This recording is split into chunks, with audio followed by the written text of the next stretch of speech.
प्यारे बच्चों, आज के इस वीडियो क्लास में आपका स्वागत। कल आपको जीव द्रव्य के बारे में बताए थे। आज आपको हम कोशिका द्रव्य के बारे में बताएंगे।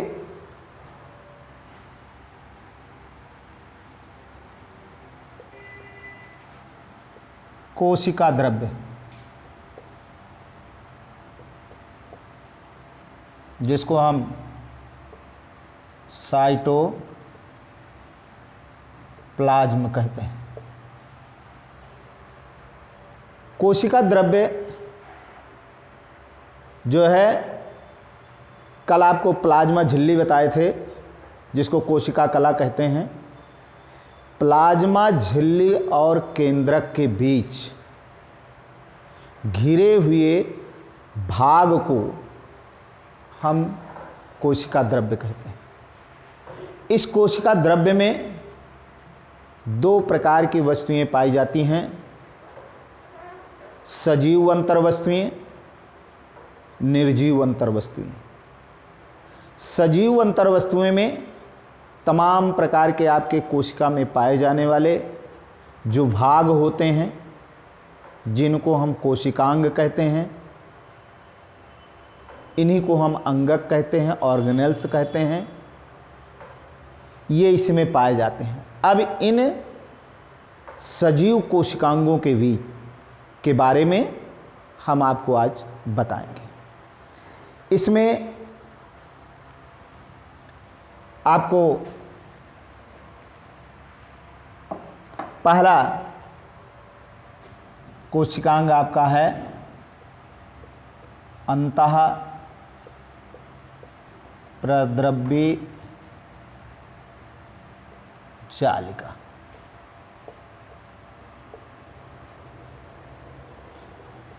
इसको शॉर्ट में ER कहते हैं। अंतः प्रद्रव्य जालिका, ER का मतलब हुआ एंडोप्लाज्मिक रेटिकुलम। इसकी खोज वैज्ञानिक पोर्टर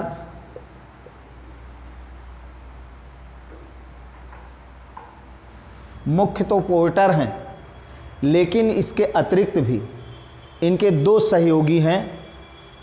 वो हैं वैज्ञानिक क्लाडे और दूसरे हैं फुलम।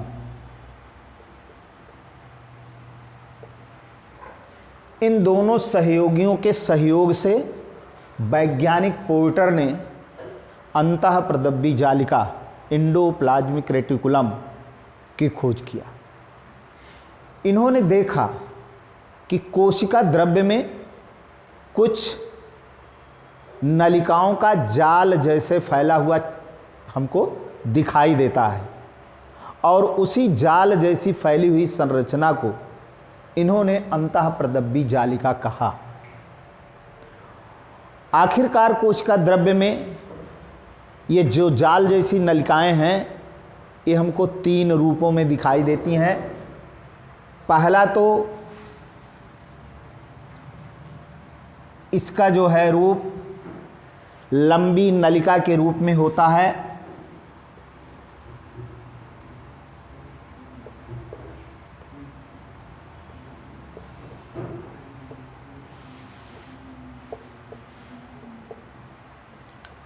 जिसको हम सिस्टर्नी कहते हैं।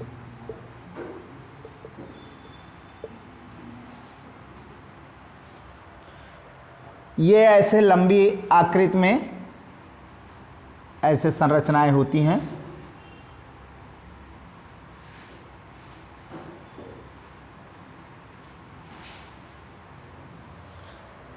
इन संरचनाओं को सिस्टर्नी कहा गया। ऐसे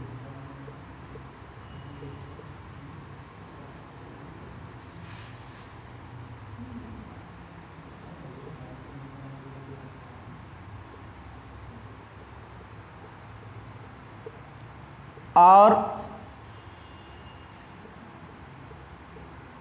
दूसरा जो है अंडाकार संरचनाओं के रूप में कुछ रचनाएं हमको दिखाई देती हैं। इस प्रकार से ऐसे अंडाकार संरचनाओं के रूप में दिखाई देती हैं, जिनको कहा गया आशय। तो ये है आशय, यानी थैलियां अंडाकार संरचनाओं के रूप में हैं। इन्हीं अंडाकार रचनाओं के रूप में पाई जाने वाली थैलियों को आशय कहा। तीसरा पॉइंट आता है कि कुछ अनियमित शाखाकार संरचनाएं हमको दिखाई देती हैं। इस अनियमित शाखाकार संरचना में इस प्रकार से ऐसे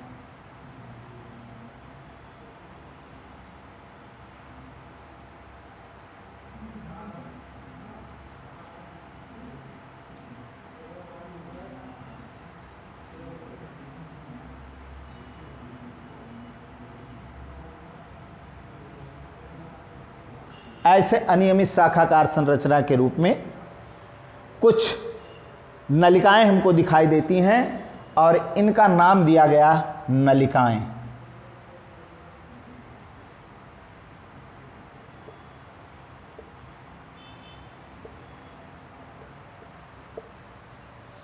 तो इस अंतःप्रदब्बी जालिका में ये 3 नलिका के रूप में भाग हमको दिखाई देते हैं। यदि इसका समग्र रूप देखा जाए तो हमको इस प्रकार से दिखाई देता है। ये आपके एंडोप्लाज्मिक रेटिकुलम, ये प्लाज्मा झिल्ली और केंद्रक कला दोनों से जुड़े होते हैं। इसमें अगर इसका समग्र रूप देखा जाए तो इस प्रकार से ऐसे ये संरचना हमको दिखाई देती है।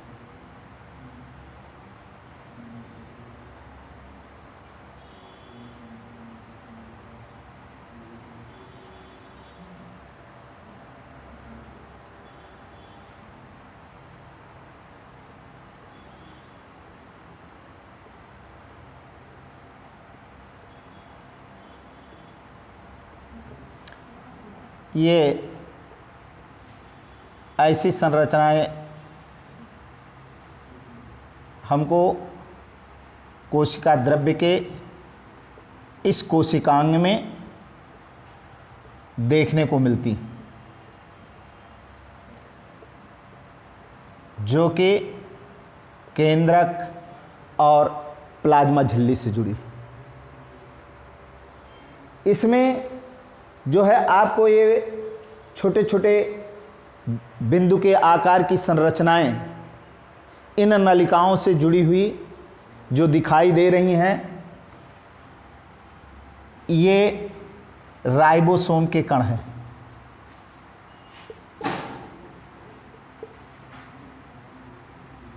ये राइबोसोम के कण हैं। ये 2 प्रकार की ईआर होती हैं। ईआर हमारी यानी अंतःप्रदब्बी जालिका, एंडोप्लाज्मिक रेटिकुलम, ये 2 प्रकार की। एक तो आपके खुरदरी अंतःप्रदब्बी जालिका,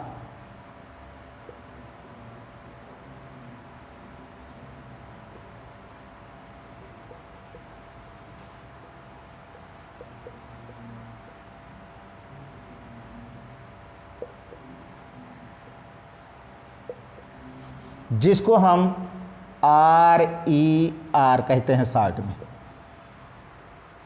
rough endoplasmic reticulum, RER। Rough क्यों कहा गया, खुरदरी इनको क्यों कहा गया?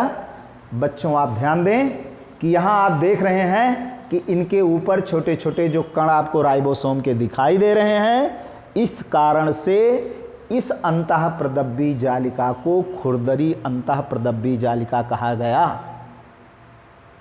दूसरी जो है अंतःप्रदब्बी जालिका आपकी चिकनी अंतःप्रदब्बी जालिका,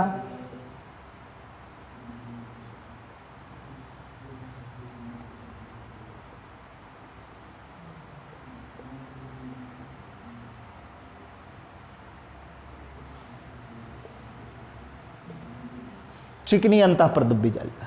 इस चिकनी अंतःप्रदब्बी जालिका को SER, साइट में क्या कहा गया? SER, यानी सॉफ्ट इंडोप्लाज्मिक रेटिकुलम, चिकनी अंतःप्रदब्बी जालिका। तो दो तरह के ये इसमें भाग हमको दिखाई दिए, RER और SER। तो इस प्रकार से ये अंतःप्रदब्बी जालिका हमारी कोशिका द्रव्य में इस प्रकार से संरचनाएं दिखाई। अब इसके बाद बात आती है बच्चों कि कोशिका द्रव्य के कार्य, इसके ER के कार्य, अंतःप्रदब्बी जालिका के कार्य।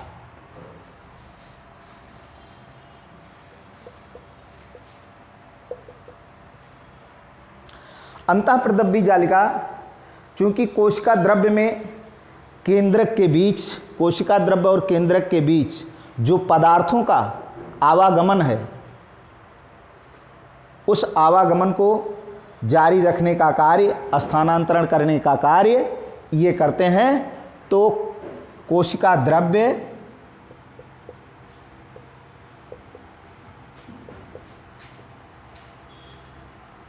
एवं केंद्रक के बीच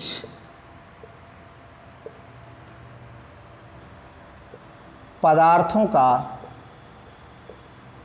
स्थानांतरण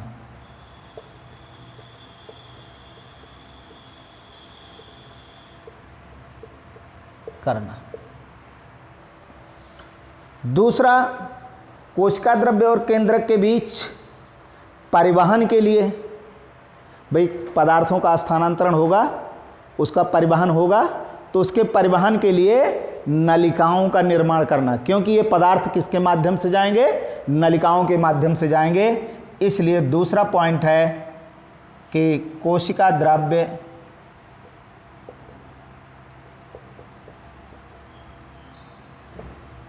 और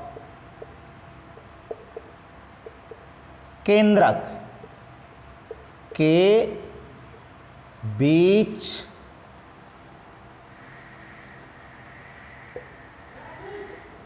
नलिकाओं का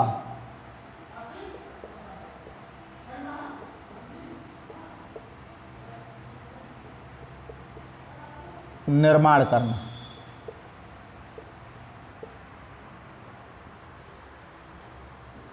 तीसरा पॉइंट आता है कोशिका विभाजन के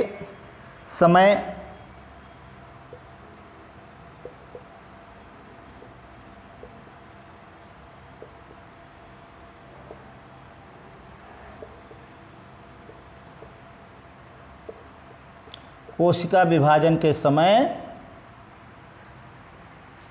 नई केंद्रक कला,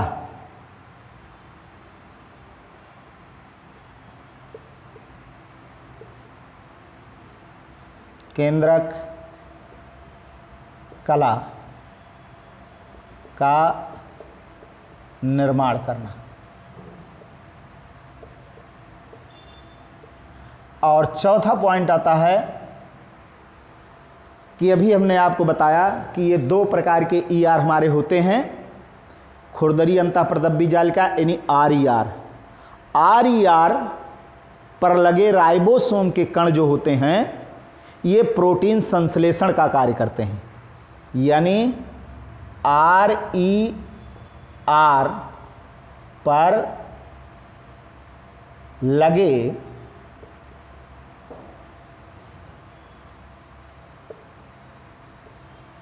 राइबोसोम के कण प्रोटीन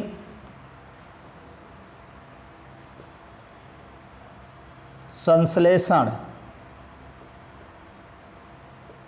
का कार्य करते हैं। और पांचवा पॉइंट है बच्चों कि इसमें दूसरा भाग आपको बताए थे SER। SER में वसा एवं ग्लाइकोजन का संश्लेषण होता है, तो आपका है SER, सॉफ्ट एंडोप्लाज्मिक रेटिकुलम में वसा एवं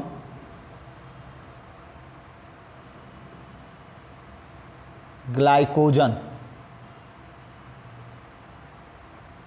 का संश्लेषण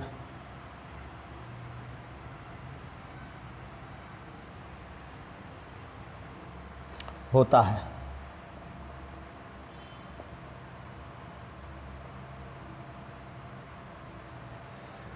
इस प्रकार से ये आपके कोशिका द्रव्य में पाए जाने वाले अंतःप्रदव्य जालिका की संरचना, उसके कार्य के बारे में आपको विधिवत बता दिया गया है। इसको लिखित भी हम आपको भेज चुके हैं।